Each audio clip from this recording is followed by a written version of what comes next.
उड़ीसा के पुरी नगर में समुद्र की गर्जन करती लहरों के बीच एक ऐसा मंदिर खड़ा है जो सृष्टि के सबसे बड़े रहस्यों में से एक है, श्री जगन्नाथ मंदिर। कहा जाता है कि इस मंदिर में भगवान स्वयं भोजन करते हैं, सोते हैं और अपने भक्तों से मिलने के लिए रथ पर सवार होते हैं। पर सबसे बड़ा रहस्य ये है कि भगवान जगन्नाथ का अधूरा रूप क्यों है, उनके हाथ पैर क्यों नहीं है, क्यों उनके शरीर में लकड़ी का अंश है और वो भी अभी तक सड़ा नहीं, और कौन था वो दिव्य बढ़ई जिसने भगवान का स्वरूप बनाते बनाते दरवाजा बंद कर लिया था। इस कथा की जड़ें समय के उस मोड़ पर है जब भगवान स्वयं भक्तों के प्रेम की परीक्षा लेने के लिए पृथ्वी पर अवतरित हुए थे। तो कहानी में आगे बढ़ने से पहले अगर आपने अभी तक वीडियो को लाइक नहीं किया तो प्लीज वीडियो को लाइक कर दीजिए और चैनल को सब्सक्राइब कर दीजिए। तो चलिए कहानी शुरू करते हैं।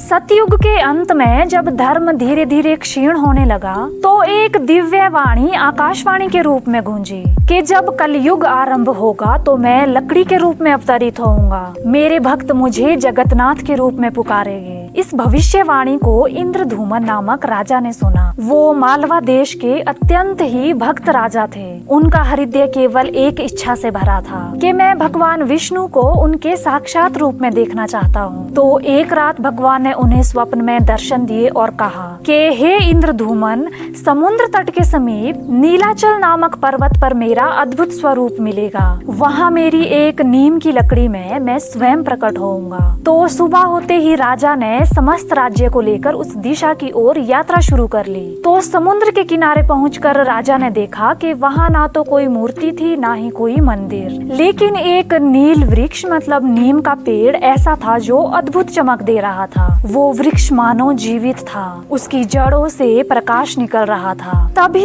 एक साधु आया जिसका नाम था विश्वकर्मा। तो उन्होंने राजा से कहा कि मैं ही वो दिव्य शिल्पकार हूँ जो देवताओं के लिए स्वरूप गढ़ता हूँ। मैं तुम्हारे भगवान का रूप बनाऊंगा, पर एक शर्त पर। तो राजा ने श्रद्धा से पूछा कि शर्त क्या है प्रभु? तो विश्वकर्मा बोले कि मैं अपने कक्ष में बंद होकर भगवान का स्वरूप गढ़ूंगा। जब तक मैं बाहर न आऊं कोई भी दरवाजा नहीं खोलेगा। अगर दरवाजा खुला तो रूप अधूरा रह जाएगा। तो राजा ने शपथ ली कि वो किसी भी हाल में दरवाजा नहीं खोलेगा। तो दिन बीतते गए, 1, 2, 8, 10, 15 दिन मंदिर के भीतर से लगातार छीनी हथौड़े की आवाज आती रही। फिर एक दिन अचानक भीतर से आवाजें बंद हो गई। तो राजा की रानी गुंडीचा देवी का हृदय व्याकुल हो गया। तो उन्होंने कहा कि राजन, इतने दिन हो गए, भीतर से कोई आवाज नहीं आ रही, यदि शिल्पकार मर गए हो तो राजा ने कहा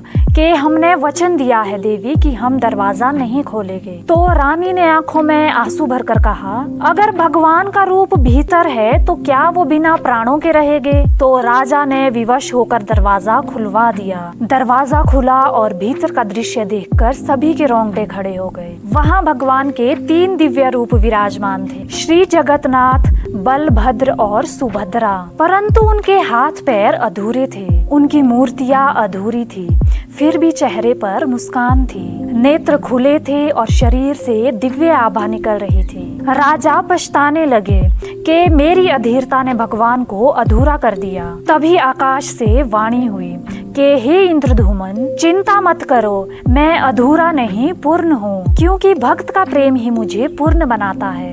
ये रूप सदैव ऐसा ही रहेगा। राजा ने सिर झुका दिया और यहीं से भगवान का नाम पड़ा जगन्नाथ, अर्थात समस्त जगत का नाथ। भगवान जगन्नाथ का दर्शन इतना दिव्य था कि स्वयं देवता तक उनके दर्शन के लिए तरसने लगे। तब राजा ने आदेश दिया कि हर वर्ष भगवान अपने भक्तों के बीच आएंगे। इस संकल्प से शुरू हुई पुरी की रथ यात्रा। तीनों देवता जगन्नाथ, बलभद्र और सुभद्रा 3 विशाल रथों में सवार होकर नगर का भ्रमण करते हैं। कहा जाता है कि इस दिन भगवान स्वयं भक्तों के हाथों से रथ खिंचवाते हैं। रस्सी को पकड़ने वाला हर भक्त जीवन के पापों से मुक्त हो जाता है। पुरी का जगन्नाथ मंदिर केवल भक्ति का केंद्र नहीं बल्कि चमत्कारों का घर है। ध्वज का रहस्य। मंदिर के शिखर पर लहराता ध्वज हवा की विपरीत दिशा में उड़ता है। विज्ञान भी इसका रहस्य नहीं समझ पाया। सुदर्शन चक्र।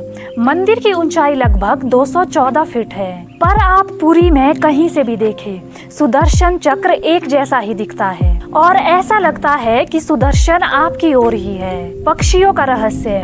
मंदिर के ऊपर से कभी कोई पक्षी नहीं उड़ता, जैसे कोई अदृश्य शक्ति उन्हें रोक रही हो। प्रसाद का चमत्कार। प्रतिदिन लाखों लोगों के लिए महाप्रसाद बनता है, लेकिन ना प्रसाद कभी कम बनता है ना पीछे बचता है। समुद्र की आवाज।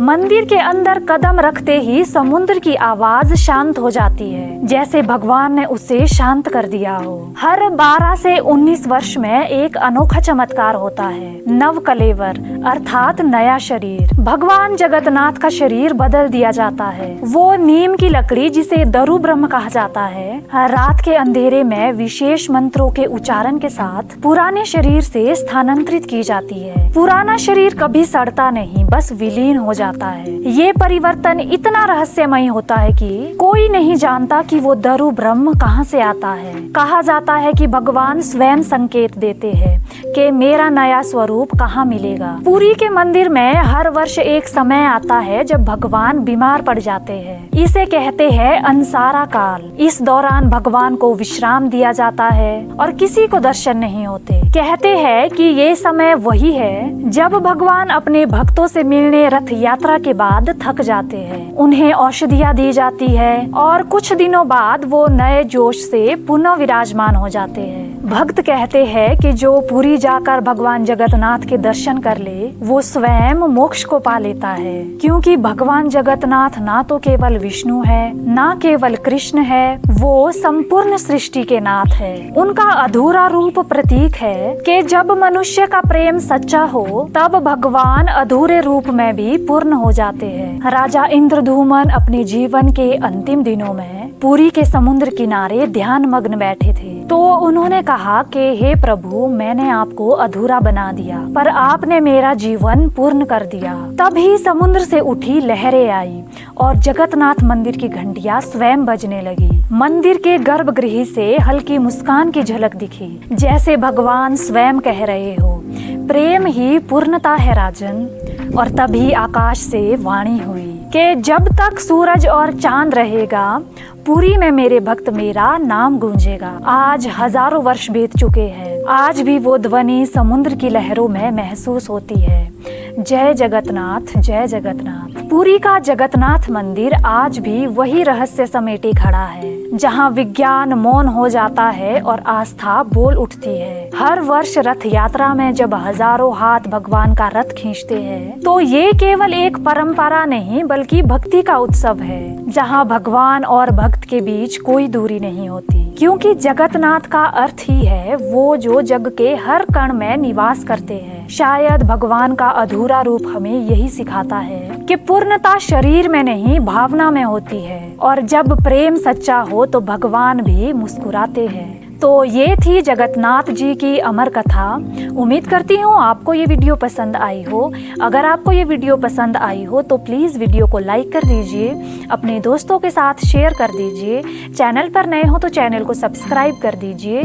फेसबुक पर देख रहे हो तो फॉलो ज़रूर करिए। आपसे मिलते हैं एक और इंटरेस्टिंग और ज्ञानप्रद कहानी के साथ। तब तक के लिए जय जगन्नाथ।